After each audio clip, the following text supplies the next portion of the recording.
সাভারে তুচ্ছ ঘটনাকে কেন্দ্র করে ড্যাফোডিল ইন্টারন্যাশনাল ইউনিভার্সিটি ও সিটি ইউনিভার্সিটির শিক্ষার্থীদের মধ্যে সংঘর্ষের ঘটনা ঘটেছে। রোববার দিবাগত রাতে সাভারের বিরুলিয়া ইউনিয়নের খাগান এলাকায় এই সংঘর্ষের ঘটনা ঘটে। প্রত্যক্ষদর্শীরা জানান, সন্ধ্যায় ড্যাফোডিলের এক শিক্ষার্থীর ওপর সিটি ইউনিভার্সিটির এক শিক্ষার্থী মোটরসাইকেল থেকে থুতু নিক্ষেপ করে। ঘটনাটি ঘটে ব্যাচেলর প্যারাডাইসের সামনেই।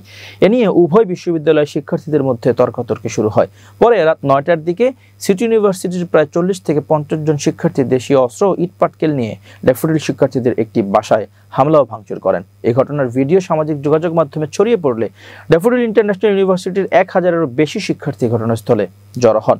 উত্তেজিত শিক্ষার্থীরা সিটি ইউনিভার্সিটির দিকে অগ্রসর হওয়ার চেষ্টা করলে বিশ্ববিদ্যালয়ের প্রক্টোরিয়াল টিম ও পুলিশ তাদের শান্ত থাকার অনুরোধ জানায়। পরে প্রক্টর ও আইনশৃঙ্খলা বাহিনীর অনুরোধে শিক্ষার্থীরা ব্যাচেলর প্যারাডাইসের সামনে অবস্থান নেন।